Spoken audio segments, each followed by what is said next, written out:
مرحبا بكم مرة أخرى. اليوم غادي نديروا واحد الإطلالة معمقة على الجديد في ملعب طنجة الكبير. ايه الملعب اللي كل شي كيتسنى يشوفه في الحلة النهائية ديالو. بالضبط، غادي نركزوا اليوم على ثلاثة ديال النقاط مهمة بزاف. الهيكل ديال السقف فين وصل، الكراسي جداد، وأيضا التغليف ديال الواجهة برا. هادو هما النقاط اللي فيهم تطور كبير مؤخرا. أيوة، غادي نشوفوا هادشي بالتفصيل ونفهموا شنو يعني هذا التقدم لجاهزية الملعب، خصوصا مع المناسبات اللي جاية. يلا بينا. نبداو بالسقف. كاين كلام على أن الخدمة غادية مزيان تما، وصلوا زعما لتركيب الهيكل رقم 27. فعلا هذا الرقم 27 مهم، ماشي غير رقم وصافي. كيفاش؟ يعني من اللي كانوا وصلوا ل 27 راح يعني أنه بقاو غير 3 ديال الهياكل الحديدية رئيسية باش يتكملوا. 3 صافي. إذا المرحلة الكبيرة ديال رفع الهياكل قربت تسالي بزاف. قربت بزاف، يعني الجزء اللي كيشد الوقت والجهد الكبير في هذه المرحلة ديال الهيكل راح قريب يكمل. والملفت هو الوتيرة، فهمتي؟ كيف دايرة الوتيرة؟ تبان سريعة ومستقرة، ما كاينش شي توقف كبير ولا تعطيل، وهذا زعما مؤشر مزيان بزاف. أوكي، وملي تركبوا هاد الثلاثة اللي بقاو، شنو جاي مباشرة من بعد؟ زعما واش السقف صافي يكمل؟ لا ماشي صافي يكمل. رفع الهياكل هو المرحلة الكبيرة، ولكن موراها كاين مراحل أخرى مهمة حتى هي. بحالاش؟ أول حاجة كاينة عملية الربط. خاص دوك الهياكل كلهم يتربطوا مزيان بيناتهم باش يعطيو ديك الصلابة النهائية للهيكل ككل. مفهوم. من بعد كاينة مرحلة التمديد، ممكن يزيدوا هياكل ثانوية ولا دعامات صغار، وعاد في الأخر كتجي التغطية النهائية. التغطية بالغشاء اللي كنشوفه في الصور. بالضبط، داك الغشاء اللي غادي يحمي الملعب من الشتاء والشمس ويعطيه المنظر النهائي ديالو. يعني هاد المراحل واخا ماشي بحال رفع الهياكل في الضخامة، ولكن ضرورية. واضح. إذا السقف مازال فيه الخدمة، ولكن غادي في مسار محدد. دابا ملي كنهضروا على السقف، العين كتمشي لداخل ديال الملعب للمدرجات. شنو تما؟ سمعت بداو يركبوا كراسي جداد. أي الخدمة ما محدوداش غير السقف، حتى لداخل خدامين.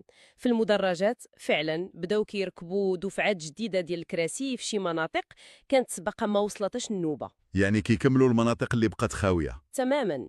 إلا شفناها كصورة كاملة كيبان أن عملية تركيب الكراسي قربت تكمل الدورة ديالها على الملعب كامل. والوتيرة تما كيف دايرة؟ حتى هي مزيانة، زعما كيبان مؤخرا أن وتيرة تركيب الكراسي تزادت شوية. الأمور غادية مزيان باش المدرجات كلها تلبس الكراسي جداد قبل الوقت. هذه أخبار كتفرح الجمهور. وبراد الملعب الواجهة الخارجية حتى هي فيها الجديد. بطبيعة الحال العمل غادي بشكل متوازي، الواجهة الخارجية حتى هي فيها الخدمة مستمرة. عملية التغليف اللي كتهضروا عليها، هي هذيك عملية تغليف ديال الواجهة بدوك المواد الخاصة اللي غادي تعطي الشكل النهائي للملعب، راه غادية. كنلاحظوا أن التركيز دابا مقسوم بين إكمال الهيكل للفوق وبين إعطاء الشكل الجمالي للملعب من برا. منطقي، حيث الهيكل العام ديال الملعب بدا كيبان دابا. بصح ودابا جا الوقت ديال التفاصيل الخارجية اللي كتعطي الهوية ديال الملعب. الوتيرة هنا حتى هي كتبان مستقرة، ما فيهاش توقف. مزيان.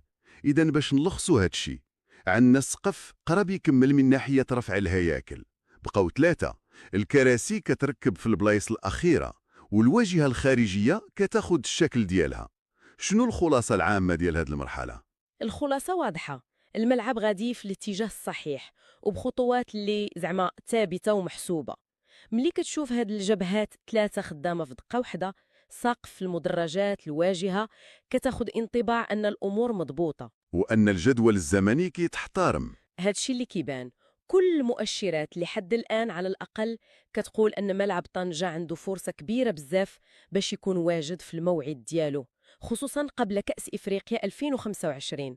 الوتيرة الحالية مشجعة بزاف ياك؟ فعلا أخبار مزيانة ومطمئنة. شكرا بزاف على هالتوضيحات. العفو. كيف ما شفنا الأشغال غادية مزيان، وكطرح واحد السؤال مهم للمستقبل. شنو هو؟ هو كيفاش هاد الملعب بهذا الشكل الجديد والمطور غادي يتواتى مع المنظر العام ديال مدينة طنجة؟ كيفاش غادي يأثر على الصورة ديال المدينة؟ سؤال مهم فعلا. وشنو هي المراحل الكبيرة الجاية اللي خاص نردوا ليها البال من بعد ما يكمل تركيب هيكل السقف بالكامل؟ واش تركيب الشاشات العملاقة ولا العشب ديال أرضية الملعب؟